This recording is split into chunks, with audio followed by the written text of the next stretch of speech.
Hello guys, सभी को नमस्कार। क्या हाल चाल है, कैसे हो आप लोग? उम्मीद करूंगा मस्त होंगे, जबरदस्त होंगे। सभी को मेरी आवाज बढ़िया से आ रही होगी। दो पेपर सॉल्व करा चुका हूँ, 5 और 6 के। आज 7 फरवरी और 2025 के आल शिफ्ट कराने वाला हूँ। आप लोगों की भारी डिमांड पे जीडी की क्लास स्टार्ट है। सभी लोग सेशन को शेयर करिएगा, ठीक है। 7 फरवरी 2025 आल शिफ्ट के लिए है आपका पोस्टमार्टम पूरा। तो पहला जो है हमारा वो फर्स्ट शिफ्ट का है। देखते हैं आज का पहला क्वेश्चन। दिए गए वाक्यों के रेखांकित शब्द के आधार पर संज्ञा की दृष्टि से जो अशुद्ध वाक्य है उसकी आपको पहचान करना है कि भैया इसमें से कौन सा अशुद्ध है। एक बार कमेंट करके बताएंगे सभी लोग, ठीक है। देखिएगा, क्वेश्चन कह रहा है कि बातचीत में मिठास रखो, सब काम बनते जाएंगे। आपकी समझ तो अपूर्व है। हर व्यक्ति में देवत्व और पशुत्व दोनों ही रहते हैं। गीता तेजी से लंबी हो रही है। अब आपको बताना है कि इसमें कौन सा संज्ञा नहीं है, ये कह रहा है। तो संज्ञा की बात कर रहा है। जैसे ही आप उठाओगे मिठास, आप कहोगे सर मिठास हो गया, समझ हो गया और देवत्व हो गया। ये क्या है? ये तीनों की तीनों आपकी भाववाचक संज्ञा है। कैसी संज्ञा है मेरे भाई? आप कहोगे तीनों की तीनों ये भाववाचक संज्ञा है, याद रखिएगा। बचा कौन सा? आप कहोगे सर लंबी। लंबी क्या है? आप कहोगे सर लंबी विशेषण है। तो यहां पे विशेषण का प्रयोग किया गया है, ना कि आपका संज्ञा का प्रयोग किया गया है। डी वाला आंसर आपका क्या हो जाएगा? बोलो सर डी वाला आंसर आपका राइट हो जाएगा। ध्यान रखिएगा, एक ही लक्ष्य, एक ही नारा। इस बार भी 20 में से 20 हमारा होगा, हिंदी में कुछ भी हो जाए। वेने भैया है, टेंशन मत लीजिएगा। रात्रि में गरिष्ठ भोजन नहीं करना चाहिए। गरिष्ठ मतलब जो नहीं पचने वाला होता है। तो गरिष्ठ लिखते हैं, गरिष्ठ नहीं लिखते। कह रहा शुद्ध वर्तनी क्या होगी? तो गरिष्ठ कैसे लिखते हैं? आप कहोगे सर गरिष्ठ होता है, ऐसे लिखेंगे। कहां पे लिखा हुआ है गरिष्ठ? आप कहोगे सर ये लिखा हुआ है गरिष्ठ। डी वाला आंसर क्या हो जाएगा? कहेंगे सर डी वाला आंसर आपका एकदम राइट हो जाएगा। सभी लोग याद रखिएगा, बोलेंगे क्लियर है क्या सभी को? जल्दी जल्दी आंसर करिएगा। वेरी गुड, बहुत शानदार। कह रहा है इस वर्ष इस्पात के डैश में इजाफा हुआ है। वाक्य के रिक्त स्थान के लिए आयात शब्द का सर्वाधिक विलोम क्या होगा, जरा बताइएगा। आयात का विलोम खपत। देखिए खपत का विलोम क्या होता है? बचत होता है। या तो बचत कह सकते हैं या उत्पादन कह सकते हैं। उत्पादन भी आप कह सकते हैं, ध्यान रखिएगा। खरीद का क्या हो जाएगा? खरीद का बिक्री हो जाएगा। और आयात का क्या होगा? आयात का निर्यात होगा। सी वाला आंसर राइट होगा। 7 फरवरी 2025 फिर फर्स्ट शिफ्ट में पूछा गया क्वेश्चन है। निम्नलिखित में से कौन सा स्थानवाचक विशेषण नहीं है, आपको बताएगा। तो स्थानवाचक विशेषण कैसे होता है? जहां पे क्रिया के होने का स्थान बताया जाए। जैसे आपने कहा मोहन, स्थान और दिशा बताएं। मोहन वहां बैठा है, बैठा है। मोहन वहां बैठा है, तो बैठने की बैठने की विशेषता क्या बता रहा है? कह रहा है वहां बैठा, मतलब ये स्थान बता रहा है, स्थानवाचक हो गया। आपने कहा सीमा उधर खड़ी है। सीमा उधर उधर खड़ी, सीमा उधर खड़ी है। तो ये क्या कर रहा है? ये खड़े होने का क्या बता रहा है? खड़े होने का यहां पे ये दिशा बता रहा है। तो किधर हो गया? वहां हो गया, यहां हो गया, ये स्थानवाचक हो गया। और अभी ये क्या है? आपको होगा सर ये समय है, अर्थात ये कालवाचक क्रिया विशेषण होगा। कौन सा होगा मेरे भाई? कालवाचक क्रिया विशेषण होगा। इस बात को याद रखिएगा। एक बार कमेंट करेंगे सभी लोग। क्या सभी को क्लियर हो रहा है? जल्दी जल्दी आंसर करिएगा। C is right answer. Okay, question अगला कह रहा है निम्नलिखित वाक्य में वर्तनी संबंधी त्रुटि पहचानिए और बताइए वर्तनी संबंधी त्रुटि कहां है।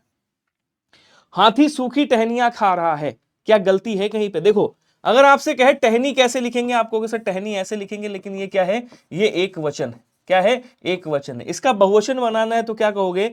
आप टहनियां कर दोगे। टहनियां करोगे, ये क्या हो जाएगा? आप कहोगे सर ये बहुवचन हो जाएगा, बहुवचन। तो ऐसे शब्द का जब बहुवचन बनाते हैं तो सबसे पहले लघु ई करते हैं और उसके बाद ऐसे यहां लगाते हैं। तो यहां पे आप देख रहे होगे गलती कहां पे? आप कहोगे सर यहां पे। आप देखो ना गलती कहां पे है? आप कहोगे सर गलती यहां पे है, मतलब इसमें त्रुटि है। बी वाला आंसर क्या हो जाएगा? राइट हो जाएगा। यहां पे बहुवचन का प्रयोग किया गया है, टहनियां। जब बहुवचन बनाओगे तो यहां पे टहनियां ऐसे हो जाएगा, टहनियां ऐसे। छोटी की मात्रा मतलब लघु ई की मात्रा लग जाएगी। कह रहा है निम्नलिखित वाक्यांश के लिए एक सार्थक शब्द आपको बताना है, कौन सा होगा? इंद्रियों को वश में करने वाला। जो इंद्रियों को वश में कर लेता है उसे जितेंद्रिय बोला जाता है। क्या बोलेंगे? उसे जितेंद्रिय कहा जाता है, मतलब जिसने इंद्रियों को वश में कर लिया हो, जिसने इंद्रियों को जीत लिया हो। इंद्रजीत किसे बोलते हैं? इंद्रजीत बोलते बच्चे इंद्र को जीतने वाला, इंद्र को जीतने वाला, जैसे मेघनाद है, ठीक है ना। इंद्रियातीत, इंद्रियातीत का मतलब होता है इंद्रियों से परे, इंद्रियों से परे या इंद्रियों से अधिक। तो इंद्रियों से परे कर दीजिएगा। उसके बाद कह रहा है इंद्रिय निग्रह और कह रहा है इंद्रियजीत। तो आंसर आपका ये वाला बनेगा। फिर अगर आपका जितेंद्रिय नहीं लिखा हुआ है तो ऑप्शन नंबर सी वाला आपका क्या बन जाएगा? बोलो सर राइट बन जाएगा। क्वेश्चन कह रहा दिए गए वाक्य में शब्द या वाक्य खंड को बदलना है, आपको बताना है कौन सा होगा। उसके चाचा को लड़की हुई है। क्या कह रहा है? कह रहा है उसके चाचा को लड़की हुई है। यहां पे आपको बदलना है कि भैया ये गलत लग रहा है मुझे, इसको सही कर दीजिएगा। तो उसके चाचा की सिर्फ लड़की हुई, क्या सिर्फ है कहीं पे? नहीं है मतलब ये कट गया। उसके चाचा की लड़की हुई है, उसके चाचा के लड़की हुई है और उसके चाचा को लड़की हुई है, तो ये भी नहीं होगा, उसके चाचा को लड़की हुई, बात तो वही है। क्या बोलेंगे, बात तो, अच्छा सॉरी, कह रहे उसके चाचा को लड़की हुई और उसके चाचा के लड़की हुई, नहीं ये गलत है, ये भी नहीं होगा, यही वाला होगा, डी वाला आंसर राइट होगा। आयोग ने भी इसी को आंसर माना है, डी आंसर क्या होगा आपका, डी वाला बिल्कुल राइट हो जाएगा, याद रखिएगा। क्लियर है, एक बार आंसर करो सभी लोग जल्दी से। बहुत बढ़िया। अब यहां पे आपको क्या करना है, यहां पे है लगा लीजिएगा, और यहां पे है लगा लोगे तब सही हो जाएगा, ये गलती हो गई है टाइपिस्ट से, ठीक है। चलिए, कोयल का पर्यायवाची क्या होगा, कोई बताएगा? जल्दी जल्दी आंसर करेंगे सभी लोग। कोयल का पर्यायवाची आपको बताना है, इसमें से कौन सा। देखो, कोयल को क्या कहा जाता है, कोयल को कहा जाता है कोकिल। क्या बोलेंगे, कहेंगे सर कोकिल कहा जाता है, इसको कोकिला भी कहा जाता है, याद रखिएगा, कोकिला। इसको वनप्रिया कहा जाता है, वनप्रिया। इसको वसंत दूती बोलते हैं, क्या बोलेंगे, इसको वसंत दूती कहा जाता है, ध्यान रखेंगे, वसंत दूती। इसको मदन सलाका कहते हैं, मदन सलाका कहा जाता है, ये भी याद रखिएगा, ठीक है।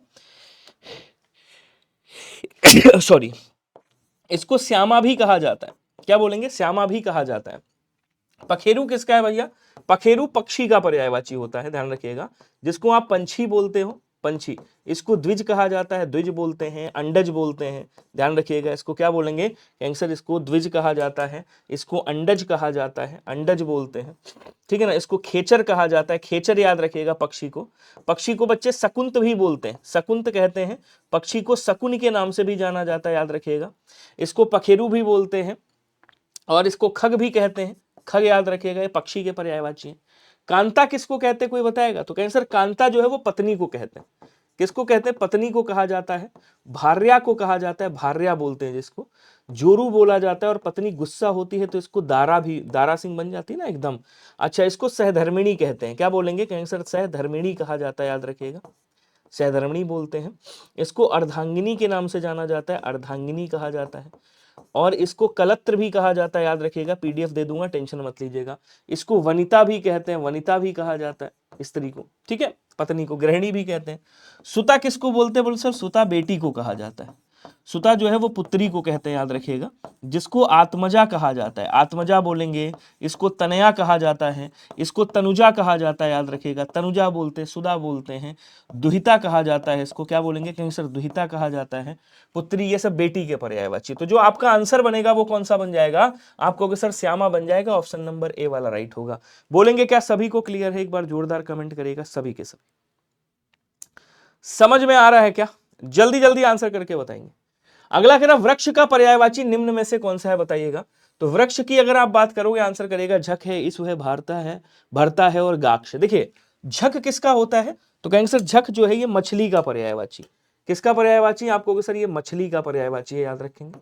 इसको मत्स्य कहा जाता है, मत्स्य बोलते हैं। मीन कहा जाता है इसको। इसको झस भी कहा जाता है, झस तत्सम शब्द है, झक क्या है इसका तद्भव शब्द है, याद रखिएगा, ठीक है। इसको मकर भी कहते हैं, मकर बोलते हैं, मीन बोलते हैं, मत्स्य बोलते हैं। और क्या कहेंगे, इसको अंडभव भी कहा जाता है, अंडभव बोल देंगे, अंडभव जल जीवन बोलेंगे। ईसु किसे कहा जाता है, बोलो सर ईसु जो है ये बाण को कहते हैं, जो तीर होता है ना आपका, तीर को बोलते हैं, ध्यान रखिएगा।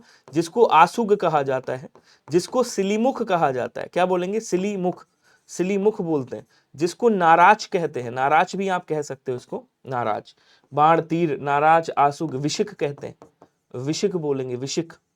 इसको सर कहा जाता है, सर याद रखिएगा। अब आ जाओ इसकी बात करते हैं, भरता। तो भरता किसे कहते हैं, भरता कहते हैं भैया जो आपका पति है, पति को कहा जाता है, ठीक है ना, पति को कहा जाता है, पति, पति को बोलते हैं। कांत को बोलते हैं, स्वामी को कहा जाता है, स्वामी। प्राण वल्लभा कहते हैं, प्राण वल्लभा, सॉरी प्राण वल्लभ, वल्लभा तो पत्नी को बोलते हैं, प्राण वल्लभ बोलते हैं, स्वामी बोलते हैं, कांत बोलते हैं, भरता बोलते हैं, ठीक है ना। अब इधर आ जाओ वृक्ष। वृक्ष किसका, बोले सर पेड़ का पर्यायवाची, जिसे गाछ भी कहते हैं, जिसे तरु कहा जाता है, जिसे तरुवर कहा जाता है, तरुवर बोलते हैं। इसको विटप कहा जाता है, साखी कहा जाता है, याद रखिएगा, क्या बोलेंगे, साखी कहा जाता है, ठीक है ना। और क्या कहेंगे, कहेंगे सर पेड़ हो गया, गाछ है, तरु है, तरुवर है, विटप है, साखी है, और क्या बोलेंगे, कोई बताएगा मुझे?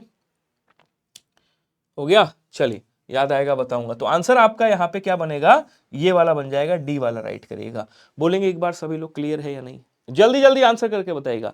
हाँ पादप लिख दीजिएगा, इसको पादप भी कहते हैं, इसको आप पादप भी कह सकते हो, ये सब पेड़ के पर्यायवाची। अगला क्वेश्चन करा, मुहावरे और उसके अर्थ के लिए सही विकल्प चुने और बताएं। कलम तोड़ना मुहावरे का अर्थ क्या होता है? जैसा तैसा लिखना, अब इसके बारे में खूब बताया था और एकदम डिट्टो क्वेश्चन आपके फंसे थे। आपको अगर आप लोगों ने पिछले देखा होगा पिछली बार क्लास, तो सेम टू सेम क्वेश्चन आपके यहां से मिले थे। तो कलम तोड़ना मुहावरे का अर्थ बताइएगा क्या होगा? जैसा तैसा लिखना, बढ़िया लिखना, अच्छा नहीं लिखना, कलम तोड़ देना। तो जहां जहां कलम तोड़ देना ये तो नहीं होगा बिल्कुल। कलम तोड़ना मतलब बहुत अच्छा लिखना या सुंदर लिखावट, क्या कह सकते हो आप इसके लिए? आ सकता है सुंदर लिखावट, सुंदर लिखावट। सुंदर लिखावट होना मतलब कलम तोड़ना। क्लियर है? आंसर क्या हो जाएगा? बी वाला आंसर आपका राइट हो जाएगा, ध्यान रखिएगा। क्वेश्चन अगला कह रहा है, निम्नलिखित वाक्य में रेखांकित पद के बदले कौन सा विकल्प उपयुक्त है? निराला को अभिनंदन ग्रंथ प्रदान किया गया, दान की गई, भेंट किया गया, पुरस्कृत किया गया, उपहार किया गया। तो यहां पे कह रहा प्रदान किया गया, ये गलत है। इसके स्थान पे कौन सा आ सकता है आपको लिखना है। एक तरह से ये आपका वो वाला है, प्रतिस्थापन वाला क्वेश्चन है, ठीक है। तो निराला को अभिनंदन ग्रंथ दान की गई नहीं होगा, ग्रंथ है पुल्लिंग है तो की गई नहीं होगा, यहां भी की गई नहीं होगा। उपहार किया गया, अभिनंदन ग्रंथ उपहार किया गया नहीं, अभिनंदन ग्रंथ भेंट किया गया। तो आंसर आपका ये वाला आ जाएगा, इसके स्थान पे आप भेंट किया गया लिख सकते हो, बी वाला क्या होगा पुलसर राइट हो जाएगा। क्लियर है? कह रहा कि निम्नलिखित वाक्य में अशुद्ध शब्द वाक्यांश कौन सा होगा बताइएगा। जो अशुद्ध है उसकी पहचान कीजिए। मैं मेरा कलम से लिखता हूं, मैं मेरा कलम से लिखता हूं या मैं अपने कलम से लिखता हूं? यहां पे क्या होना चाहिए भाई? मैं अपने कलम से लिखता हूं, ये वाली बात होनी चाहिए।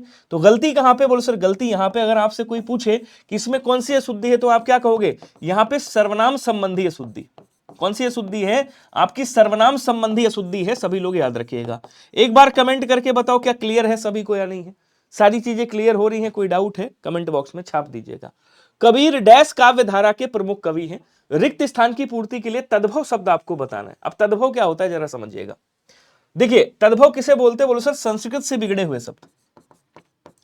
संस्कृत अर्थात तत्सम से बिगड़ कर बने, बिगड़ कर बने शब्द क्या कहलाते हैं? आप कहोगे सर इन्हें तद्भव कहा जाता है। एग्जाम्पल अगर मैं दूं, जैसे पहले क्या था? आप कहोगे सर पहले अग्नि था, अग्नि से क्या बन गया? आप कहोगे सर आग बन गया। पहले कपोत था, कपोत से आपने क्या बना दिया? कबूतर बना दिया। क्या बना दिया भैया? आपने कबूतर बना दिया। घोटक हुआ करता था, घोटक से आपने क्या बना दिया? आपने घोड़ा बना दिया। ठीक है। भक्त हुआ करता था, भक्त से आपने क्या बना दिया? भगत बना दिया, भगत। ठीक है। सगुण है, निर्गुण ये तत्सम शब्द है, इसका तद्भव क्या होगा? निर्गुण। तो तद्भव केवल यहीं पे है। देखो ये तीनों के तीनों क्या है? ये तीनों के तीनों तत्सम शब्द हैं आपके। ठीक है, तत्सम शब्द है, जिसका इसका तद्भव मैंने लिख दिया। सगुण का सगुण हो जाएगा, सगुण, इसका ऐसे सगुण करेंगे ये तद्भव बन जाएगा। बाकी निर्गुण क्या है? तद्भव है, डी वाला आंसर राइट होगा। यहां निर्गुण करिएगा, निर्गुण। ठीक है, क्योंकि तद्भव मांग रहा है, और निर्गुण अगर कर दोगे तो ये तत्सम शब्द है। तो अक्सर लोग यहां पे गलती करते हैं, ये चीज आपको नहीं करनी है। क्वेश्चन कह रहा आम के बागों में डैश बोल रही है। अब आम के बागों में डैश बोल रही है, रिक्त स्थान की पूर्ति करे तत्सम शब्द से। देखो आयोग के अनुसार, जो आयोग ने आंसर दिया है, आयोग के अनुसार अभी फाइनल आंसर की में देखिएगा, अभी आई नहीं है। आयोग के अनुसार आंसर कौन सा है? ये वाला है, इन्होंने कोकिला बताया, लेकिन आंसर होता कौन सा है आपका? सॉरी, होता आपका कोकिल है। कोकिल क्या है? तत्सम शब्द है। कोकिल क्या है? आप कहोगे सर तत्सम है। और कोयल क्या है? आप कहोगे सर तद्भव शब्द है। कोयल क्या है? तद्भव शब्द है, ये नहीं होगा। इसी तरह से आपसे पूछ लेता है कि भैया बताओ कौवा का तत्सम क्या होगा, तो आप क्या कहोगे? कौवा को काक कहा जाता है, पूछा भी है। अच्छा यहीं पे अगर आपसे पूछे कि काग का तत्सम क्या होगा, तब आप क्या कहोगे? काका होता है, ध्यान रखिएगा। ठीक है, यहीं पे आपसे कभी कभी पूछ लेता है कि बताओ मुझे सियार का तत्सम क्या होगा, तो आप क्या कहते हो? सियार का श्रृंगाल होता है, याद रखिएगा। ठीक है, श्रृंगाल होता है। उल्लू का भी पूछ लेता है, उल्लू का कई बार पूछा है, तो उल्लू का क्या होता है? उलूक होता है। ऐसे ध्यान रखिएगा, जीडी में सारे क्वेश्चन आते हैं। क्लियर है सभी को? चलिए अगला क्वेश्चन देखेंगे, समझ में आ रहा है? एक बार कमेंट करके बताइएगा सभी लोग। दिए गए शब्द का सही पर्यायवाची शब्द चुने। विनीत का पर्यायवाची क्या होगा? विनीत का पर्यायवाची क्या होता है भाई? विनम्र होता है, विनय होता है। विनीत मतलब विनय युक्त, विनय युक्त बोल देंगे। विनम्र बोल देंगे, सज्जन बोल देंगे, क्या बोलेंगे, सज्जन बोलेंगे, सभ्य बोल देंगे, सभ्य कह देंगे। अब कह रहा हितय है, विजय है, प्रणत है, इसमें पर्यायवाची आपको बताना है कौन सा होगा। एक बार सभी लोग आंसर करिएगा। बहुत बढ़िया, आंसर करेंगे। अब देखो, अजय जिसे जीता ना जा सके, विजय मतलब देखिए अजय, मैं लिख देता हूं, जिसे जीता ना जा सके वो अजय है, या अजय ही बोलते हैं इसको। हितय होगा नहीं, विजय मतलब जीत को बोलते, प्रणत हो जाएगा। डी वाला आंसर क्या करेंगे, राइट कर देंगे। ये थोड़ा लेवल वाला क्वेश्चन था, स्टार टिक दीजिएगा, इंपॉर्टेंट है, इसको देखिएगा, ठीक है। अब आ जाओ गद्यांश की ओर बढ़ते हैं, गद्यांश को निपटाते हैं। देखिए कभी कभी गद्यांश क्या है, इस बार 2025 में टफ आया था, डबल वाला आया था, कभी कभी आपका इजी भी आया है, समझ गए। तो सारी तरह से गद्यांश आया है, टेंशन मत लेना। और गद्यांश इजी भी था, टफ भी था, दोनों तरीके का था। एक बार सेशन को सभी लोग शेयर करिएगा, ठीक है, बहुत बढ़िया।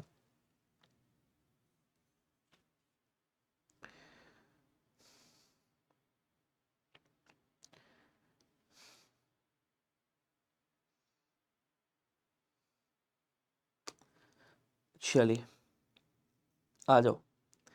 अब क्या कह रहा है देखो, कह रहा है कि यहां पे साहित्य में यथार्थ चित्रण होना स्वाभाविक भी है, साहित्य में यथार्थ चित्रण होना स्वाभाविक भी है और आवश्यक भी, क्योंकि वह साहित्य, वही साहित्य उच्च कोटि का साहित्य पाया जाता है जिसमें जीवन के डैश का निचोड़ हो, जीवन के स्वरूप का, सत्य का, अनुभवों का या कष्ट का। तो जीवन में अनुभव होते हैं, इसलिए क्या हो जाएगा, जीवन के अनुभवों का, अनुभवों का क्या हो, जीवन के अनुभवों का निचोड़ हो। इस बात को सभी लोग याद रखिएगा, ठीक है जी। उसके बाद कह रहा अनुभव यथार्थ। अब देखो यहां कह रहा अनुभव, यहां अनुभव, यहां अनुभव, इसका मतलब ये आंसर सही है। अनुभव यथार्थ के धरातल पर ही संभव होते हैं, किंतु यही यथार्थ अंततः अप्रत्यक्ष रूप से आदर्श की संरचना करने में डैश होता है, व्यर्थ होता है, सहायक, बाधक या फिर आवश्यक। तो यहां लिखेंगे सहायक होता है, क्या लिखेंगे, सहायक होता है, सहायक होता है, ठीक है। साहित्य को तो अर्थ ही, साहित्य का तो अर्थ ही है सबका हित करना, यथार्थ से सदैव सबका हित संभव नहीं हो सकता। अतः यथार्थ के साथ यदि आदर्श का सामंजस्य नहीं होता तो यथार्थ नितांत अभद्र एवं डैश बनकर रह जाता, अभद्र एवं अनावश्यक, अभद्र एवं आवश्यक, अभद्र एवं कष्टप्रद, अभद्र एवं सुखद। तो अभद्र है तो सुखद तो नहीं होगा और आवश्यक भी नहीं होगा। अब बचा आपके सामने साफ 50-50, अब बचा आपके सामने क्या बोलेंगे, 50-50। तो कौन सा हो जाएगा, जो सबसे ज्यादा चांस है वो कष्टप्रद के हैं। तो यहां क्या करिएगा, यहां कष्टप्रद कर दीजिएगा। समझ में आ रहा है सभी को। रामायण एवं महाभारत जैसे महाकाव्यों में यदि एक ओर जीवन के चरम यथार्थ को दर्शाया गया है तो दूसरी ओर डैश की भी प्रतिष्ठा की गई है। किसकी, पवित्र की, आदर्श की, पुष्प की या उत्तक की, किसकी प्रतिष्ठा की गई है भाई, तो आप क्या कहोगे, तो दूसरी ओर आदर्श की प्रतिष्ठा की गई, यहां पे आदर्श आ जाएगा, ठीक है ना। दूसरी ओर आदर्श की भी प्रतिष्ठा की गई है। यथार्थ जीवन रूपी सागर की मंझधार है तो आदर्श किनारा। साहित्य का प्रयोजन वास्तविक जीवन का यथार्थ्यात्मक चित्रण करना नहीं है, अपितु जीवन के डैश स्वरूप को चित्रित करना है। क्या बात है भाई, जीवन के किस रूप को चित्रित करना है, तो आप कहोगे सर जीवन के श्रेष्ठ स्वरूप को चित्रित करना है। आप देख रहे हो कि शब्दों का प्रयोग कैसे किया गया है गद्यांश में, कि नॉन हिंदी भाषी वाला बच्चा तो अगर हिंदी में 18 करके आ रहा है ना सही, तो ये समझ लीजिएगा उसने सच में जंग जीती है। इतना बढ़िया, इतने लेवल का गद्यांश आया है इस बार। क्वेश्चन अगला, अब ये 7 फरवरी 2025 सेकंड शिफ्ट का पेपर आ गया है, कर चलते हैं। कह रहा अभ्यागत का पर्यायवाची क्या होगा, कोई बताएगा। अभ्यागत किसको कहा जाता है भाई, अतिथि को कहा जाता है, मेहमान को कहा जाता है, ध्यान रखिएगा। आगंतुक को कहा जाता है, आगंतुक ये बोलते हैं कि इसको आगंतुक, और क्या बोलेंगे, पाहुन को कहा जाता है, जो पाहुन पहुना होते हैं उनको क्या बोलेंगे, मेहमान को अभ्यागत कहा जाता है। तो कह रहा है यहाँ पे आंसर कौन सा होगा, इसका पर्यायवाची सबसे सटीक कौन सा हो जाएगा, सी वाला राइट होगा। आगत का मतलब होता है आया हुआ, आया हुआ, ठीक है। अतिरिक्त मतलब शेष या बचा हुआ, बचा हुआ, अतिरिक्त मतलब शेष या बचा हुआ, ठीक है ना, ये कह देंगे। अतीत का मतलब होता है बीता हुआ, अतीत मतलब बीता हुआ, बीता हुआ, बीता हुआ समय, बीता हुआ समय। तो बीता हुआ कह दो या भूतकाल कह दो, भूतकाल कह दो, ठीक है ना, या विगत कह दो, विगत जो चला गया है भाई, बीत चुका है, ये कह सकते हैं। कह रहा कि निम्नलिखित वाक्यांश के लिए एक सार्थक शब्द चुनना है आपको। आकाश में विचरण करने वाले को क्या कहा जाता है बताएंगे? भूमिचर, जलचर, नभचर, निशाचर। निशाचर का मतलब क्या होता है? रात में विचरण करने वाला, रात में विचरण करने वाला। हर एक क्वेश्चन का पोस्टमार्टम करूंगा, टेंशन मत लीजिएगा। नभचर का मतलब क्या होता है? पहले इधर आ जाओ। जलचर का मतलब क्या होता है? जल में विचरण करने वाला, जल में चलने वाला, जल में विचरण करने वाला। इसको क्या कहते हैं मेरे भाई? इसको जलचर कहते हैं। और नभचर किसे कहते हैं? नभचर जो आकाश में चलता है। अब जो आकाश में विचरण करता है उसे खेचर भी कहा जाता है। खेचर पक्षी को भी कहते हैं, याद रखिएगा। क्लियर है? एक बार सभी लोग आंसर करेंगे स्पीड में। क्या सभी को समझ में आ रहा है? सारी चीजें क्लियर हो रही हैं या नहीं? जल्दी जल्दी आंसर करिएगा। Very good. अगला क्वेश्चन कह रहा आपके यहां मेरे लिए कुछ डैश हो तो बताइए, मैं इस समय बेकार हूं। उचित सार्थक और निरर्थक शब्द की बात कर रहा है कि सार्थक भी हो और निरर्थक भी हो। आपने कहा काम वाम, राशन, पानी। देखो ये दोनों सार्थक शब्द हैं। राशन और पानी ये दोनों सार्थक शब्द हैं। कपड़ा लत्ता ये दोनों सार्थक शब्द हैं, सार्थक है। ठीक है। मीठा सीठा ये निरर्थक शब्द है, निरर्थक है। ठीक है। और ये क्या है? ये सार्थक है। बहुत बढ़िया। कपड़ा लत्ता सार्थक ही माना जाता है, एक दूसरे के पूरक शब्द हैं। कैसे पूरक शब्द? एक दूसरे को पूरा कर रहा है, ये पूरक शब्द है आपके। लत्ता भी बोला जाता है मेरठ साइड में कपड़े। तो आप देखोगे काम वाम, वाम क्या है? निरर्थक शब्द है। और वाम क्या है? सार्थक शब्द है। अब समझिएगा इसको, क्या कह रहा है वाक्य देखो। आपके यहां मेरे लिए कुछ काम वाम हो तो बताइए, मैं इस समय बेकार हूं। बेकार की बात कर रहा है तो आंसर क्या हो जाएगा? ऑप्शन नंबर ए होगा। और यहां पे क्या लिखेंगे? यहां पे लिखेंगे काम वाम। बोलो क्लियर है क्या? जल्दी जल्दी आंसर करके बताओ सभी लोग भाई। और सेशन को शेयर वेयर करिएगा जितने लोग भी हैं, तो और मजा आएगा अगर शेयर करोगे तो। नहीं शेयर करोगे तो कोई दिक्कत नहीं है भाई। क्लियर है सभी को? एक बार आंसर करके बताइएगा। Very good. चलिए अगला क्वेश्चन देखो। कह रहा है जो शिव की उपासना करता है, भक्त, सेव, वैष्णव, शाक्त। देखिए शाक्त किसे कहते हैं? जो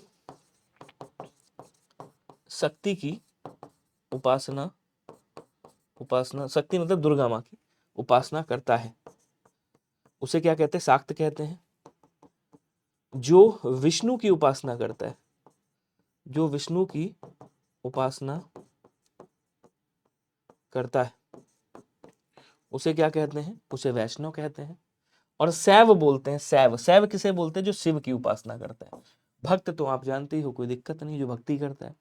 क्वेश्चन कहता है दिए गए वाक्यों में रेखांकित शब्दों के आधार पर संज्ञा की दृष्टि से अशुद्ध वाक्य कौन सा होगा? आपको बताना। किसकी दृष्टि से? संज्ञा की दृष्टि से। कह रहा है गोपाल और रहीम की मित्रता बहुत पुरानी है, अच्छा मित्र मिल जाना किस्मत की बात है। जिया ने चतुराई से दुश्मन को परास्त कर दिया, कोई अपना ही कई बार आपका सबसे बड़ा नुकसान कर देता है। अपना जो है यहाँ पे ये क्या है मेरे भाई? आपको सर ये सर्वनाम है। ठीक है। चतुराई ये क्या है? चतुराई देखो ये क्या है? ये आपकी भाववाचक संज्ञा है। चतुराई क्या है? भाववाचक संज्ञा, भाववाचक संज्ञा है। ठीक है। मित्र क्या है? जातिवाचक संज्ञा है, जातिवाचक संज्ञा। और यहाँ पे मित्रता क्या है? यहाँ भी भाववाचक संज्ञा है। भाववाचक भाई, ये मित्रता भाववाचक संज्ञा है, मित्र प्लस मित्रता। और ये मित्र क्या है? जातिवाचक संज्ञा। मित्र बहुत होते हैं। चतुराई भाववाचक संज्ञा। अपना ये क्या है? सर्वनाम। बोलो क्लियर है क्या सभी को? आंसर करिएगा। वेरी गुड, बहुत बढ़िया। चलिए अगला कह रहा है निंदा का विलोम क्या होगा? कोई बताएगा? स्फूर्ति है, प्रलाप है, स्तुति है या बुराई? देखिए हास्य का क्या होता है? हास्य का आप प्रलाप कर सकते हो। प्रलाप मतलब एक तरीके से रोना, ठीक है ना। और यहाँ पे निंदा का आप स्तुति कर दोगे, ठीक है, स्तुति हो जाएगा। D is right answer. स्फूर्ति का आप सुस्ती कर दोगे, सुस्ती। और बुराई का आप भलाई करोगे। ये विलोम लिखा है मैंने, ठीक है। प्रलाप मतलब होता है रोना, भाई प्रलाप कर रहे हो, रो रहे हो, प्रलाप का हास्य कर दीजिएगा। कह रहा कि तालाब का किनारा अत्यंत सुंदर दिख रहा है। इस वाक्य में प्रयुक्त किनारा शब्द का अनेकार्थी क्या होगा? कोई बताएगा? सलीका, अंदाज, हाशिया या माध्यम। किनारा की बात कर रहा है। अब देखो किनारा ये कैसा है? बोलो सर ये जो किनारा है ये आपका अनेकार्थी शब्द है। एक किनारा का मतलब क्या होता है? तट होता है। तट मतलब समझ रहे हो? तट मतलब जिसको तीर बोलते हो, तीर कहते हो जिसको, कूल कहते हो जिसको, कूल जिसको आप क्या बोलते हो? कूल बोलते हो। एक किनारा आपने जब कभी देखा होगा, जब आप कॉपी वगैरह लिखते हो, आपको याद होगा, बिल्कुल तो जब आप कॉपी वगैरह लिखते हो ना, ऐसे मान लो ये कॉपी है, ये कॉपी का एक पेज है, तो आप क्या करते हो, पैमाना उठाते हो और उससे इधर ऐसे छोड़ देते हो, थोड़ा स्थान इधर छोड़ देते हो और इसमें लिखना स्टार्ट करते हो। तो किनारा ये छोड़ा है आपने, इसको हाशिया बोलते हैं। क्या बोलेंगे? इसको हाशिया बोला जाता है, याद रखिएगा। तो आंसर आपका क्या हो जाएगा? डी वाला राइट होगा। कह रहा कौन सा इसका किनारा का अनेकार्थी शब्द इसमें से कौन सा है? तो बोलो सर हाशिया हो जाएगा। क्लियर? हाँ। अगला कह रहा बहुत परिश्रम करना, इसके लिए निम्नलिखित में से मुहावरा कौन सा होगा बताएंगे? तो बहुत परिश्रम करना, आकाश पाताल एक करना, अत्यधिक जुगाड़ लगाना, आग में घी डालना, दिन रात ना होना। तो आप क्या करोगे? आंसर ये वाला करोगे, आकाश पाताल एक करना, खून पसीना एक करना, दिन रात एक करना, ये नहीं होगा। आग में घी डालना मतलब क्रोध को और अधिक भड़काना, क्रोध को और अधिक भड़काना, क्रोध को और अधिक भड़काना, आग में घी डालना होता है। कह रहा स्वामी के लिए विलोम शब्द क्या होगा, जरा बताइएगा। श्रीमान, दाता, श्रद्धा, दास। देखिए यहां पे दाता का क्या कर दोगे? दाता का आप यहां पे सूम कर दोगे, या फिर याचक कर सकते हो। याचक मतलब मांगने वाला, ठीक है। श्रीमान का भाई श्रीमती कर दीजिएगा, स्त्रीलिंग बन जाएगा, श्रीमान का श्रीमती कर देंगे। दास का क्या हो जाएगा? दास का स्वामी होगा, जैसे नौकर का मालिक होता है, सेवक का स्वामी होता है, ऐसी दास का। स्वामी का सेवक भी हो जाएगा, स्वामी का सेवक भी हो जाएगा, नौकर का मालिक हो जाएगा।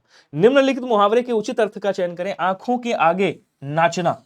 अब आंखों के आगे नाचना, प्रतीक्षा करना। प्रतीक्षा करना मतलब आंखें या राह देखना, आप कह सकते हो, राह देखना या आंखें बिछाना, ठीक है ना, ये कर सकते हो। क्रोध करना मतलब आंखें तरेरना, आंखें तरेरना, आंखें तरेरना, ये क्रोध कर रहे हो। या आंख दिखाना, ये भी क्या हो जाएगा? बोलो सर ये भी हो जाएगा क्रोध करना, ठीक है। और कह रहा आंख हर समय याद रहना, देखने को जी चाहना नहीं। आंखों के आगे नाचना मतलब हर समय याद रहना। सी वाला आंसर क्या होगा? राइट। आप कहते नहीं हो यार तुम मेरे आंखों के सामने नाचती रहती हो, तो आंखों के सामने मतलब हर समय सामने रहते हो। हमारे संविधान में स्त्री के अधिकारों के संबंध में क्या प्राविधान है? कह रहा उपरोक्त वाक्य के किस शब्द की वर्तनी अशुद्ध है? अब यहां पे लिखना है आपको अधिकारों संबंध। तो भैया प्राविधान नहीं होता है, क्या प्रावधान है। क्या बोलेंगे? प्रावधान होता है कि हमारे संविधान में स्त्री के अधिकारों के संबंध में क्या प्रावधान है। तो गलती कहां पे? बोलो सर प्राविधान नहीं होता है, प्रावधान होता है। ऑप्शन नंबर बी वाला क्या होगा? बोलो सर राइट होगा। क्या सभी का क्लियर है? एक बार बताइएगा जल्दी जल्दी। Very good. अगला कह रहा चिंता यह है कि देश का पुनरुत्थान कैसे होगा। उपरोक्त वाक्य में वर्तनी संबंधी अशुद्धियां हैं। अब वर्तनी संबंधी अशुद्धि रहित वाक्य चुनिए। तो भैया चिंता यह है कि देश का पुनरुत्थान होता है। देखिए ये दो शब्द से मिलकर के बना है, एक हो गया पुनर और उसके बाद हो गया उत्थान। क्या हो गया? सर पुनर प्लस उत्थान, ठीक है। अब इसकी मात्रा इस पे चढ़ जाएगी तो ये ऐसे बन जाएगा, पुनरुत्थान बनेगा, पुनरुत्थान ता यहां पे लगा दीजिएगा। तो ना के ऊपर ये जो ऊ की मात्रा लगी है गड़बड़ है। चिंता यह है कि देश का पुनरुत्थान कैसे होगा। चिंता यह है, और क्वेश्चन मार्क नहीं लगाया, क्वेश्चन मार्क लगाना चाहिए वैसे। चिंता यह है कि देश का, ये देखो यहां पे गलती है, ठीक है। उसके बाद कह रहा चिंता यह है कि देश का पुनरुत्थान कैसे होगा। चिंता यह है कि देश का पुनरुत्थान, देखो यहां पे गलती है, ठीक है, और यहां पे भी गलती थी। अच्छा, चिंता यह है कि देश का पुनरुत्थान कैसे होगा। चिंता यह है कि देश का पुनरुत्थान कैसे होगा। अब बचा है आपका 50-50। तो एक में इनको क्या करना चाहिए था भैया? एक में इनको क्वेश्चन मार्क लगाना चाहिए था, समझ रहे हो? चलिए, इसमें क्या किया है हमारे टाइपिस्ट ने भी कुछ गड़बड़ी करी है। तो ये दोनों सही एक समान लग रहे हैं ना। चिंता यह है कि अच्छा ये देखो यहां पे गलती है, नहीं सब कुछ सही है, ये नहीं होगा, ये वाला हो जाएगा, की आएगा, और यहां दीर्घ की है। देखो इसका मतलब समझा दूं, ये जो की वाला है ये क्या है? ये कारक विभक्ति है, कारक की विभक्ति है, जैसे संबंध कारक की विभक्ति है, ठीक है। अच्छा, और ये जो की होता है ये क्या है? ये भैया समुच्चय बोधक अव्यय होता है, समुच्चय बोधक समुच्चय बोधक अव्यय है। अव्यय मतलब समझ रहे हो, समुच्चय बोधक अव्यय जो दो उपवाक्यों को अलग करता है। तो आंसर यहां डी वाला राइट होगा। अगला कह रहा है उत्तर प्रदेश की जनसंख्या लगभग 23 डैश है, रिक्त स्थान की पूर्ति के लिए उपयुक्त तत्सम क्या होगा। बात कर रहा है तत्सम की। देखो कज्जल तत्सम है, इसका तद्भव क्या होता है, काजल होता है, ये तद्भव हो गया। ठीक है, कुक्कुर अगर होता, कुकुर लिखा हुआ है, कुक्कुर ऐसे आधा का, तो ये कुत्ता का हो जाता तद्भव तत्सम। ठीक है, करुण क्या है, ये तद्भव शब्द है मेरे भाई, ये क्या है, तद्भव शब्द है। और ये क्या है, इसी का तत्सम शब्द है। किसका तत्सम है, करुण का तत्सम शब्द है।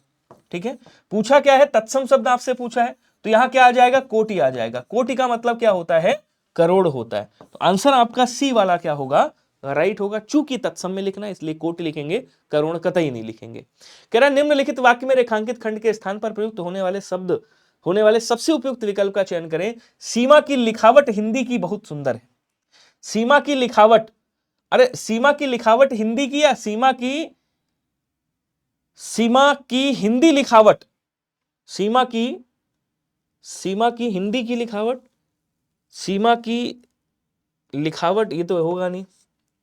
सीमा की हिंदी लिखावट की बहुत सुंदर है, तो हिंदी लिखावट की यहां पे नहीं आएगा, उधर नहीं आएगा, ये गलत हो गया। सीमा की हिंदी की बहुत सुंदर है, ये भी नहीं होगा, फिर ये वाला होगा। सीमा की हिंदी की लिखावट बहुत सुंदर है, ऑप्शन नंबर ए वाला क्या हो जाएगा, बोल सर ए वाला राइट हो जाएगा। एक बार सभी लोग आंसर करेंगे, क्या सभी को क्लियर है या नहीं। बिल्कुल, बहुत बढ़िया। अगला क्वेश्चन देखो क्या कह रहा है, निम्नलिखित में से कौन सा शब्द पुल्लिंग नहीं है। अब ये स्त्रीलिंग और पुल्लिंग की बात कर रहा है कि भैया कौन सा स्त्रीलिंग है और कौन सा पुल्लिंग है। ध्यान से करिएगा सभी लोग। जड़ता, पोषण, शोषण और कार्य। तो मैंने आपको एक तरीका बताया था, मैंने कहा था क्रिया लगा करके देख लेना स्त्रीलिंग है या पुल्लिंग है। कैसे लगाओगे समझना। आप कहोगे पोषण हो रहा है, शोषण हो रहा है और कार्य भी हो रहा है, इन सब के पीछे क्या आएगा, हो रहा है, हो रहा है। वाक्य बना लो तुरंत, हो रहा है। लेकिन आप कहोगे जड़ता, तो क्या होगा, हो रही है। जड़ता मतलब मूर्खता, जड़ता मतलब मूर्खता को बोलते हैं जड़ता, तो मूर्खता हो रही है। तो ये तीनों क्या हो गए मेरे भाई, ये तीनों पुल्लिंग हो गए आपके। ठीक है, और ये क्या हो गया, बोल सर ये आपका स्त्रीलिंग हो गया। ऑप्शन नंबर ए वाला राइट हो जाएगा, सभी लोग याद रखिएगा। तो ये आपका दूसरी शिफ्ट का अगला गद्यांश है, इसको भी उड़ाते हुए चलते हैं बढ़िया तरीके से। ठीक है, चलिए। तो कह रहा है अस्तित्ववादी व्यक्ति का अस्तित्व किसी बाह्य सत्ता के डैश नहीं मानते। बाह्य सत्ता के डैश मतलब अंतर्गत, अनाधीन, शिकंजे या अधीन नहीं मानते। तो यहां क्या होगा, बोलो सर अधीन नहीं मानते। गद्यांश को जरूर पढ़िएगा अच्छे से, अधीन नहीं मानते। उनके अनुसार मनुष्य अपने भाग्य का डैश तथा अपने कर्मों के लिए उत्तरदायी स्वयं है। अपने भाग का निर्माता, अपने भाग का व्याख्याता, प्रस्तुत करता या विकास करता। तो अपने भाग के निर्माता होते हैं सभी। क्या बोलेंगे, अपने भाग का निर्माता, जो अपने भाग का पुरुष अपने भाग का निर्माण करता है। तो भाई अनुसार मनुष्य अपने भाग्य का निर्माता तथा अपने कर्मों के लिए उत्तरदायी स्वयं है। तो यहां पे क्या हो जाएगा, ए वाला हो जाएगा, निर्माता हो जाएगा। अब कह रहा बिना अस्तित्व बोध के मनुष्य सच्चे अर्थों में डैश भी नहीं हो सकता। सच्चे अर्थों में क्या नहीं हो सकता, सच्चे अर्थों में क्या नहीं हो सकता, स्वच्छंद, परतंत्र, आनंदित या जीवित। तो सच्चे अर्थों में स्वच्छंद नहीं हो सकता। इसको एक बार और पढ़ लेंगे, ये इजी है। ठीक है ना, स्वच्छंद नहीं हो सकता। अस्तित्ववादी सुख की डैश को ही निरर्थक मानते हैं।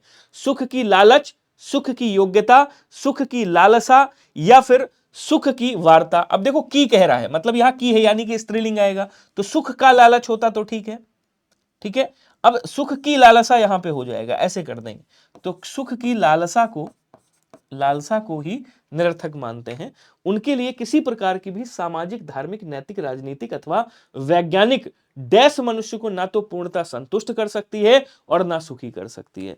तो ये क्या है भाई, नैतिक, राजनीतिक, धार्मिक, वैज्ञानिक, ये सब किसकी बात कर रहा है, ये सब उन्नति की बात कर रहा है। तो यहां पे क्या आ जाएगा, यहां पे उन्नति आ जाएगा, ए वाला उन्नति कर दीजिएगा। इसको एक बार और पढ़ लो मेरे साथ, अभी देखो क्लियर हो जाएगा। क्या कह रहा है? कह रहा है अस्तित्ववादी व्यक्तित्व अस्तित्व किसी बाह्य सत्ता के अधीन नहीं मानते। उनके अनुसार मनुष्य अपने भाग्य का निर्माता तथा अपने कर्मों के लिए उत्तरदायी स्वयं है। बिना अस्तित्व बोध के मनुष्य सच्चे अर्थों में स्वच्छंद भी नहीं हो सकता।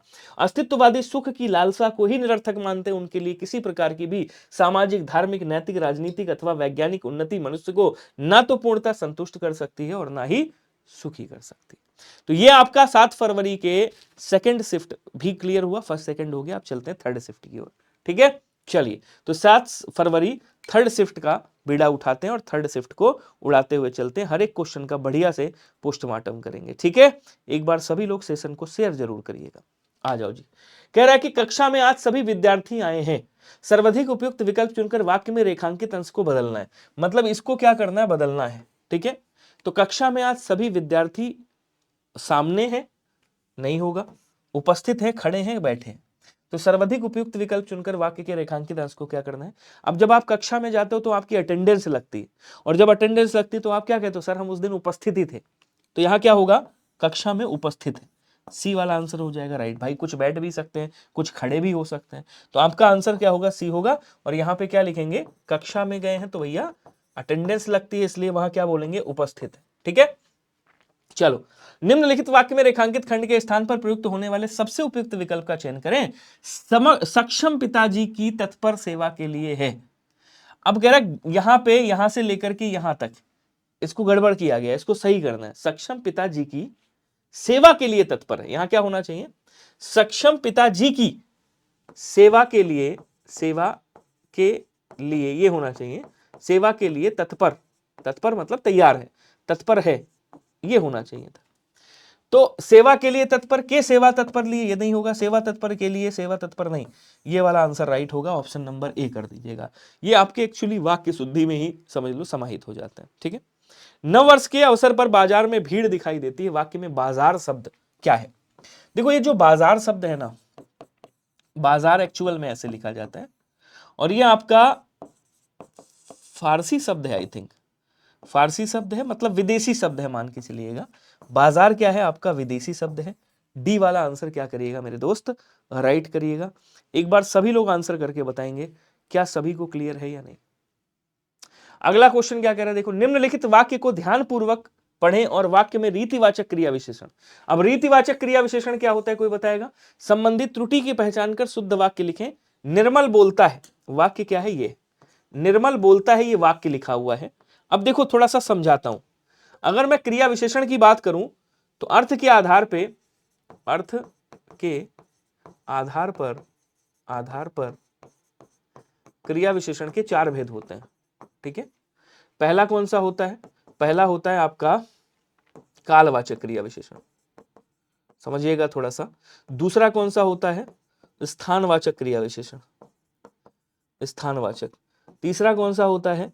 रीतिवाचक क्रिया विशेषण, रीतिवाचक। और चौथा कौन सा होता है? चौथा आपका परिमाणवाचक क्रिया विशेषण। देखिए परिमाणवाचक, इसको कासरिप के नाम से याद रखना। कासरिप, कास कालवाचक, सासे स्थानवाचक, रासे रीतिवाचक, पासे परिणामवाचक। अब यहां कह रहा है देखो, जब क्रिया के होने का समय बताए। समय कैसे बताएगा? अगर कहता निर्मल कल बोलेगा तो क्या हो जाता? कालवाचक हो जाता।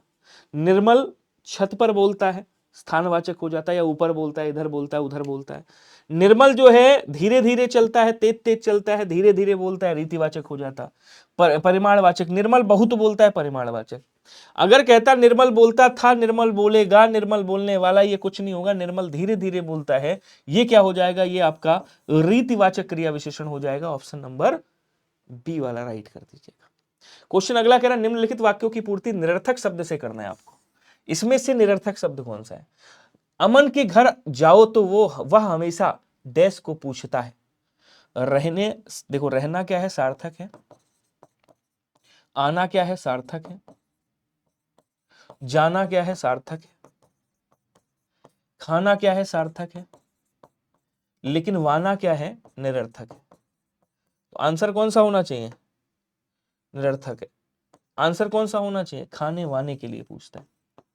बी वाला आंसर राइट हो जाएगा, ध्यान रखिएगा। क्लियर? कोई दिक्कत, कोई डाउट, कोई प्रॉब्लम, कोई परेशानी है तो मुझे बताइएगा। बहुत ही बढ़िया। चलिए आगे चलते हैं, अगला क्वेश्चन क्या कह रहा है। गंगा को देवनदी कहते हैं और डैश भी, गंगा के पर्यायवाची क्या होंगे बताइएगा। देखिए गंगा को क्या कहा जाता है, गंगा को जानवी के नाम से जानते हैं, जानवी बोलते हैं।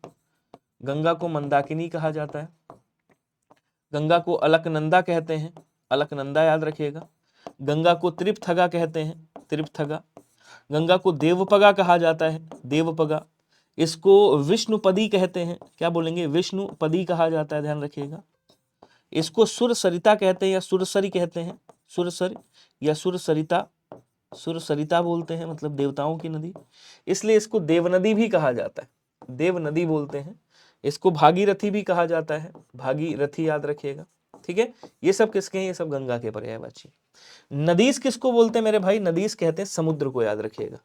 जिसको आप अर्णव बोलते हो, ठीक है, जिसको रत्नाकर कहते हो, रत्नाकर ध्यान रखिएगा सभी लोग, रत्नाकर बोलते हैं, सिंधु बोलते हैं, सागर बोलते हैं, सिंधु बोलेंगे और सागर बोलेंगे। अब देखो थोड़ा सा और ध्यान दीजिएगा, जितने भी जल वाले पर्यायवाची हैं ऐसे लिख लीजिएगा, जल हो गया, नीर हो गया, अम्ब हो गया, ठीक है ना, पयो हो गया, पयो हो गया, ऐसे 2-3 बार लिख लेना इनको। इनके पीछे क्या करना है आपको, इनके पीछे 3 शब्द लगाने, या तो धी लगा देना सब समुद्र के बन जाएंगे, या निधि लगा देना तब सब समुद्र के बन जाएंगे, या धाम लगा देना सब समुद्र के बन जाएंगे। तो क्या लगाना है, धी लगाना है, निधि लगाना है, और क्या लगाना है, धाम लगाना है। ये 3 शब्द लगा देना, सब किसके बन जाएंगे, सब समुद्र के पर्यायवाची बन जाएंगे, ठीक है। सूर्य तनया किसका पर्यायवाची है, सूर्य तनया आपका ये जो है ये यमुना का पर्यायवाची, किसका, यमुना का। इसकी भी ट्रिक बता देता हूँ, यमुना को बोलते हैं, यमुना को कालिंदी भी कहा जाता है, ध्यान रखिएगा, कालिंदी। इसको कृष्णा भी कहते हैं, यमुना को क्या कहेंगे, कहेंगे सर इसको कृष्णा भी कहा जाता है, याद रखिएगा। इसको कालगंगा भी कहते हैं, कालगंगा, ठीक है। बाकी जितने भी सूर्य वाले पर्यायवाची हैं ऐसे याद करिएगा, सूर्य हो गया, अर्क हो गया, रवि हो गया, भानु हो गया, ऐसे याद कर लीजिएगा, इनके पीछे जा लगा देना, जा। या फिर जितने भी आपके पुत्री के पर्यायवाची हैं, जैसे आपने कहा भानु तनया या भानुसुता कह दिया, आपने कहा भानुसुता, ये सब किसके बन जाएंगे, यमुना के बन जाएंगे, ठीक है। तो आंसर आपका कौन सा हो गया, आंसर आपका ऑप्शन नंबर डी वाला राइट हो जाएगा, सभी लोग याद रखिएगा। क्लियर, स्पीड थोड़ी सी बढ़ाई जाए, आ जाओ। अभी मेरी आय कम हो गई है, कह रहा आय का विलोम क्या होगा बताइएगा, खर्चा होगा, वेतन होगा, खर्च होगा। तो वेतन का भाई आवेतन करिएगा, वेतन का क्या करोगे, आवेतन करोगे, आवेतन, ठीक है। खर्च का क्या करोगे, खर्च का भाई कमाई कर दोगे, कमाई। खर्चा का बचत करोगे, बचत। आय का व्यय करोगे, ए वाला आंसर आपका राइट हो जाएगा, ध्यान रखिएगा। अगला क्वेश्चन कह रहा है, हमने अतिथियों से पूछा कि क्या वे भोजन खाएंगे। इस वाक्य में क्रिया संबंधी त्रुटि पहचान कर निम्नलिखित में से शुद्ध वाक्य आपको बताना है, सभी लोग कमेंट करिएगा। तो सबसे पहली बात तो जो भोजन है वो किया जाता है, भोजन किया जाता है, जाता है, ठीक है। तो भोजन करेंगे, हमने अतिथियों से पूछा कि क्या वे भोजन करेंगे, हमने अतिथियों से पूछा कि क्या वे भोजन खा लेंगे, गलत हो गया। प्राप्त करेंगे, गलत हो गया। क्या वे भोजन, गलत हो गया। आंसर कौन सा होगा, ऑप्शन नंबर ए होगा, क्योंकि भोजन किया जाता है, खाना खाया जाता है, ध्यान रखिएगा, खाना है, खाया जाता है। ये क्वेश्चन आते हैं ऐसे, नाश्ता किया जाता है, अगर नाश्ता आ जाए भैया नाश्ता, तो आप क्या कहोगे, नाश्ता किया जाता है, किया जाता है। क्लियर है सभी को, एक बार बताइएगा जल्दी जल्दी, सेशन को शेयर वेयर करना। कोमल का विलोम क्या होगा, कौन बताएगा। देखिए कोमल का विलोम एक तो कठोर होता है, और अगर ऑप्शन में कठोर ना दिया हो तब क्या करोगे, तब आप परुष करोगे, ठीक है। सुकोमल का भी कठोर हो जाएगा या परुष हो जाएगा, दोनों होंगे। पौरुष का अपौरुष हो जाएगा, अपौरुष करेंगे, अपौरुष, ठीक है। और स्त्री का क्या, पुरुष का क्या कर देंगे, स्त्री कर दीजिएगा, ठीक है। जैसे नरका नारी कर सकते हो। पूरा हो गया पोस्टमार्टम। अगला कह रहा निम्नलिखित मुहावरे के लिए उपयुक्त सार्थक शब्द क्या होगा। झांसा देना मुहावरे का अर्थ क्या होगा। कह रहे यार तुमने तो हमको झांसा दे दिया। अब झांसा देना मुहावरे का अर्थ कौन बताएगा, जल्दी जल्दी आंसर करो सभी लोग।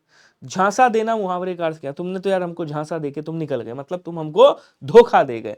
तो डांटना, बातों में आना, धोखा देना, निकम्मा नहीं बोले सर, धोखा दे देना। डी वाला आंसर राइट हो जाएगा, थर्ड शिफ्ट का है, ध्यान रखिएगा। 7 फरवरी। कमल डैश के ऊपर ओस की बूंद बड़ी मनमोहक लग रही थी। राजनीति में नेता अक्सर लाभ के लिए अपना होना चाहिए यहाँ पे, अपना। तो कह रहा है कि कमल डैश के ऊपर, अच्छा, उपयुक्त वाक्यों में रिक्त स्थान की पूर्ति कमल दल के ऊपर, कमल दल बल फूल, कमल दल के ऊपर ओस की बूंद बड़ी मनमोहक लग रही थी। राजनीति में नेता अक्सर लाभ के लिए अपना दल बदल लेते हैं। तो यहां पे ये जो दल है ना, ये अनेकार्थी शब्द का प्रयोग किया गया है।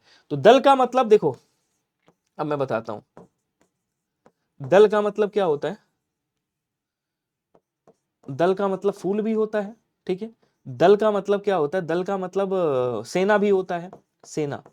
दल का मतलब एक पक्ष भी होता है, जिसको पक्ष बोलते हैं भाई। दल बदल मतलब पक्ष बदल लिया, वो दल हो गया। बात समझ पा रहे हो। अगला क्वेश्चन क्या कह रहा है देखिएगा, निम्नलिखित, हाँ, अगला क्वेश्चन कह रहा है कि निम्नलिखित वाक्य में किस खंड में अशुद्धि है बताइएगा। अशुद्धि कह रहा है कोयला जलकर राख हो गई। अब ये जो कोयला है ना, कोयला, ये क्या है, ये पुल्लिंग शब्द है। कैसा शब्द है मेरे दोस्त, पुल्लिंग शब्द है। तो क्रिया कैसी बननी चाहिए, पुल्लिंग बननी चाहिए। इसका मतलब गलती कहां पे है, आप कहोगे कोयला जलकर राख हो गया, यहां पे, यहीं पे त्रुटि है बी वाले में, मतलब गई नहीं होगा, क्रिया में गलती है। तो आप क्या करोगे, क्रिया इसका चेंज करोगे, ध्यान रखिएगा। क्या सभी को क्लियर है, एक बार आंसर करके बताओ जल्दी जल्दी। बहुत बढ़िया। चलिए अगला क्वेश्चन देखो, निम्नलिखित वाक्यांश के लिए सार्थक शब्द चुनिए। जहां से सूर्य उदित होता है, उदयाचल, हिमाचल, वरुणाचल, विंध्याचल। तो विंध्याचल नहीं होगा, वरुणाचल नहीं होगा, हिमाचल नहीं होगा, क्या होगा, उदयाचल होगा। तो निम्नलिखित में से सार्थक शब्द जहां सूर्य उदित होता है। अच्छा, अगर ये आ जाए, ऐसे आ जाता, जहां से सूर्य अस्त होता है, उसे क्या कहते हैं, अस्त होता है, उसे क्या कहते हैं, तो आप क्या कहते हैं, उसे क्या कहते हैं, बोलो सर, उसे कहते हैं अस्तांचल, उसे अस्ताचल कहते हैं। क्लियर है सभी को। क्वेश्चन अगला कह रहा है जिसमें कुछ करने की क्षमता ना हो, उपरोक्त वाक्य के लिए एक शब्द क्या होगा। अक्षय, अक्षय का मतलब होता है जिसका क्षय ना किया जा सके, जिसका क्षय अर्थात नष्ट ना किया जा सके, ना किया जा सके, उसे क्या कहेंगे, उसे अक्षय कहेंगे। अक्षम्य का मतलब होता है जो क्षमा करने योग्य ना हो, या जिसे जिसे क्षमा न किया जा सके, ना किया जा सके, जिसे क्षमा ना किया जा सके उसे अक्षम्य बोलते हैं। और अक्षम का मतलब क्या होता है मेरे भाई, अक्षम का मतलब होता है जिसमें कुछ करने की क्षमता ना हो, उसे क्या कहते हैं, उसे अक्षम कहते हैं, याद रखिएगा। अगला कह रहा निम्न वाक्य को शुद्ध कीजिए। किसी भी नए कार्य को आरंभ करने में विपत्ति आती है, तो विपत्ति आती है नहीं होगा, किसी भी नए कार्य को आरंभ करने से पहले करने में विपत्ति होना चाहिए। यहां पे विपत्ति ऐसे होना चाहिए। तो सबसे पहले तो वही देख लो कहां पे है, किसी को नए विपत्ति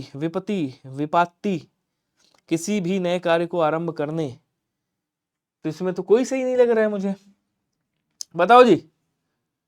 एक यहां पे जो है ना, इन्होंने गड़बड़ कर दिया, हमारे टाइपिस्ट ने लिखा नहीं है, किसी भी नए कार्य को आरंभ करने से क्या आती है, विपत्ति आती ही है, ये होना चाहिए था। तो ये देखो, ये पूरा लिखा नहीं है, इसको मैं पूरा कर देता हूं यहां पे। ये तो तीनों गलत हैं, देखो ये थोड़ा अधूरा लिख दिया इन्होंने। देखो अभी दिखाता हूं, करने, क्या बोलेंगे, करने में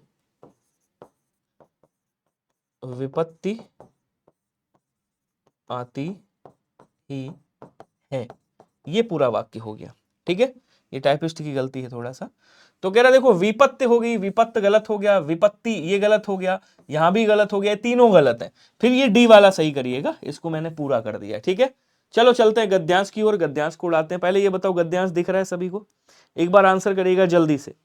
हाँ, वेरी गुड। अब कह रहा नगरीकरण की सबसे बड़ी समस्या डैश की समस्या है। नगर बढ़ते हैं तो उद्योग बढ़ते हैं, वाहन बढ़ते हैं, मशीनें बढ़ती हैं, यह सारी की सारी बढ़ोतरी डैश को प्रदूषित करती है। नगरों के आसपास की नदियां जहां पीने के लायक स्वच्छ जल प्रवाहित पर्यावरण पे है। कह रहा नगरीकरण की सबसे बड़ी समस्या क्या है, जनसंख्या, प्रदूषण, विद्युत या जल। तो प्रदूषण भाई, नगरीकरण होगा तो प्रदूषण होगा, प्रदूषण की समस्या। नगर बढ़ते हैं तो उद्योग बढ़ते हैं, वाहन बढ़ते हैं, मशीनें बढ़ती हैं, या सारी की सारी बढ़ोतरी डैश को प्रदूषित करती है। किसको प्रदूषित करती है, पर्यावरण को प्रदूषित करती है। तो यहां क्या लिखेंगे, यहां पर्यावरण लिखेंगे। पर्यावरण को प्रदूषित करती। नगरों के आसपास की नदियां जहां पीने के लायक स्वच्छ जल प्रवाहित हुआ करता था, वहां अब फैक्ट्रियों और शहर की डैश गंदगी बहती है। शहर की कैसी गंदगी बहती है? शुद्धता हवा या पवित्रता या गंदगी हवा है? शहर की गंदगी, कुछ दिक्कत है, गंदी शहर की, अच्छा डैश बहती है, यहाँ पे इन्होंने आंसर लिख दिया है, डैश बहती है, गंदगी बहती है। यहाँ पे क्या हो जाएगा? गंदगी, गंदगी ऐसे लिखा था, गंदगी, गंदगी बहती है, ये हो जाएगा ए वाला। ठीक है, हाँ। अगला कह रहा है कि इससे बड़ी विडंबना क्या होगी कि पयस्विनी मतलब नदियां, नदियों के देश में नगरों में रहने वाले लोग खरीद कर पानी पीते हैं। महात्मा गांधी ने इस देश को डैश का देश भी माना था और उनके विकास की हर पद्धति में ज्ञानवर्धन के साथ साथ गांव की डैश के संवर्धन की बात नहीं थी। तो पयस्विनी नदियों के देश में नगरों के रहने वाले लोग खरीद कर पानी पीते हैं। महात्मा गांधी ने इस देश को शहर का देश माना था, नदियों का या गांवों का या नगरों का। तो महात्मा गांधी ने क्या कहा था? जो देश है ये गांवों का देश है। भारत देश किसका देश है? गांवों का देश है। तो यहां क्या लिखेंगे? गांवों का देश माना था। उसके बाद कह रहा देश भी माना था और उनके विकास की हर पद्धति में ज्ञानवर्धन के साथ साथ गांव की डैश के संवर्धन की बात नहीं थी। गांव के डैश की संवर्धन बोले तो गांव की किसकी? सौंदर्य संवर्धन, सभ्यता, प्रकृति या संस्कृति। तो संस्कृति की बात करेंगे यहां पे, संस्कृति, संस्कृत के संवर्धन की बात नहीं थी। तो सभी लोग, ये पूरा हो गया आपका कंप्लीट। पीडीएफ में आपको हिंदी बाय विनय सर वाले टेलीग्राम पे दे दूंगा, डिस्क्रिप्शन लिंक है, ज्वाइन कर लीजिएगा। बाकी आपको सब्सक्राइब कर लेना है। मिलते हैं अगले सेशन में, तब तक के लिए बाय बाय, धन्यवाद, thank you so much, love you all.